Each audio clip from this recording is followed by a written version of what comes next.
बीते 2 दिनों से नीमच सहित मालवा अंचल में बेमौसम मूसलाधार बारिश ने किसानों के लिए आफत पैदा कर दी। बनी बनाई फसलों को तबाह बर्बाद कर दिया गया। फसलों की कटाई का समय आया ही था कि आसमान से कहर बनकर बारिश बरस पड़ी। गेहूं, इसबगोल, रफीम की फसलें कहीं हद तक बर्बाद हो गई। मध्य प्रदेश में चुनावी साल है। मध्य प्रदेश कृषि प्रधान प्रदेश है। ऐसे में राजनीति भी जमकर हावी हो रही है। एक तरफ कांग्रेस किसानों को साधने में जुटी है। किसानों को कांग्रेस का समर्थन मिल रहा है। किसान नेता उमराव सिंह गुर्जर और युवा नेता तरुण बाहिती ओलावृष्टि पीड़ित किसानों के साथ कलेक्टर मयंक अग्रवाल से मिले और जल्द से जल्द राहत मुआवजा दिलाने की मांग की है। इधर सीएम शिवराज सिंह चौहान ने भी घोषणा कर दी कि महज 7 से 10 दिनों के भीतर किसानों को सर्वे कराकर उनको राहत राशि मुहैया करवाई जाए। इधर MP 44 ने कलेक्टर मयंक अग्रवाल से किसानों की राहत संबंधी खास चर्चा की, जिसमें कलेक्टर मयंक अग्रवाल ने मुआवजे की प्रक्रिया बताते हुए जल्द ही राहत देने की बात कही है। तो वहीं कांग्रेस किसान नेता उमराव सिंह गुर्जर ने भाजपा की कथनी और करनी में फर्क बताया। उन्होंने कहा कि अगर कांग्रेस की कमलनाथ सरकार होती तो पूर्व की तरह बिना सर्वे किसानों को राहत भेजने का काम करती। नमस्कार, MP 44 में आपका स्वागत है और मैं हूं आपके साथ तबरेज़ अगवान।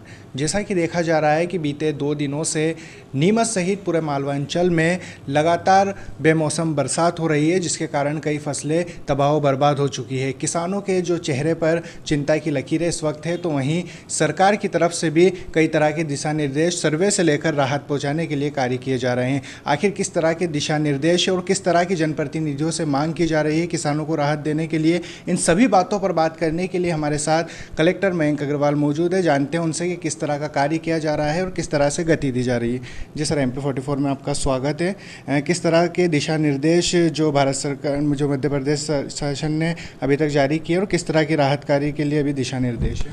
देखिए, माननीय मुख्यमंत्री जी ने भी इसमें तत्काल आकलन के निर्देश दिए थे और कल शाम में भी माननीय मुख्यमंत्री जी की VC हुई थी, उसमें भी इसमें स्पष्ट किया था।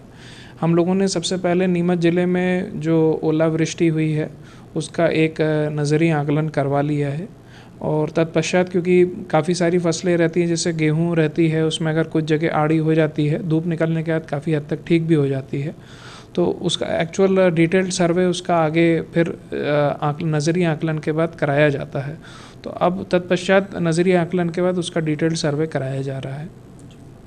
जैसे सर देखा जाता है कि जो सर्वे को लेकर अक्सर एक बात होती है कि काफ़ी जो है वो गैप किसानों के और शासन के योजना धरातल पर उनके पास पहुंचने में काफ़ी वक्त लग जाता है, जिसकी तरफ से मुआवजा मिलता है या नहीं मिलता वो एक ही कंडीशन पर आकर लागू हो जाता है। तो इस दूरी को, इस गैप को कम करने के लिए शासन किस तरह के जो एक निर्देश जारी कर रहे हैं ताकि जल्द से जल्द किसानों को मुआवजा मिल जाए?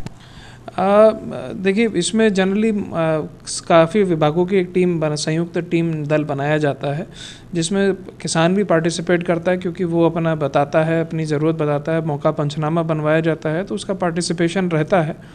और 25% के ऊपर अगर डिस्ट्रक्शन होता है या दिक्कत आती है तो उस केसेस में ही मुआवजा दिया जाता है।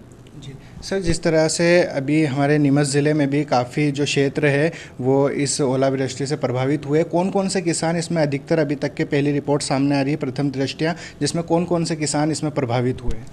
देखिए, जो अपने यहाँ प्रभावित किसानों में से हैं, जिसमें गेहूं की फसलों में लगभग 15 से 20%, कहीं 10% की दिक्कत महसूस हुई है, वहीं जहाँ पे इसबगोल की फसलों के ऊपर जहाँ अगर ओलावृष्टि हुई है वहाँ पे ज़्यादा हानि देखी जाती है। अभी सर, जैसे किस तरीके इनको मुआवजा की जो राशि है सर, किस तरीके से इनको मुआवजा दिया जाएगा और कब तक के इनको ये राहत कार्य में प्रशासन इनको दे पाएगा? देखिए, जिनका एक्चुअल नुकसान हुआ है, जिनकी फसलें इस तरीके से हानि हुई है, उनका एक्चुअल सर्वे होने के बाद 10 से 15 दिन के अंदर अंदर इनको भुगतान हो जाएगा।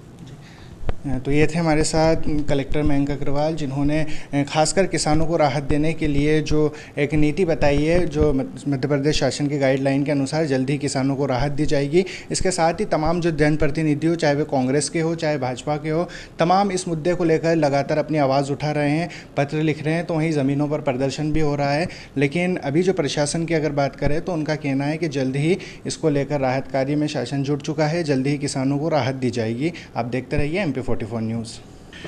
निश्चित रूप से बेमौसम जो बारिश हुई है इसका सभी फसलों में नुकसान हुआ है और कहीं ओले भी गिरे हैं। तो अफीम की फसल धुल गई है, अफीम के डोड़े जो है आड़े पड़ गए हैं और इसके अलावा जो है हमारी अलसी की फसल करीब 50% नुकसान हुआ है।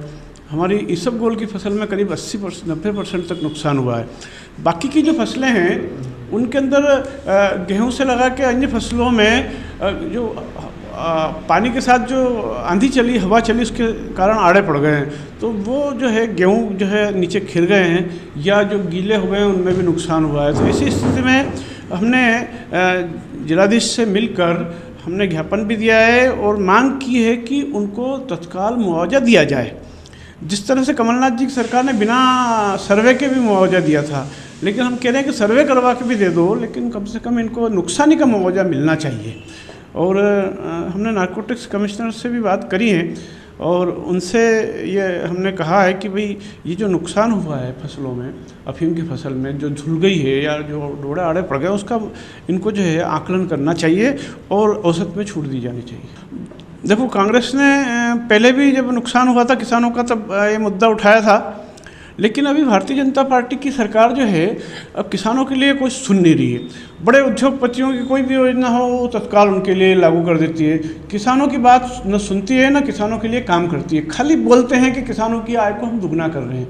ऐसी स्थिति में किसानों में बड़ा आक्रोश है और आने वाले जो सत्र शुरू होगा 13 तारीख के बाद, तब हमने वहाँ पे भी भेजा है कमलनाथ जी को और विपक्ष के नेता को, ताकि विधानसभा में भी ये मुद्दा उठे और आगे 13 तारीख को राज्यपाल हाउस का घेराव करने जा रही है कांग्रेस।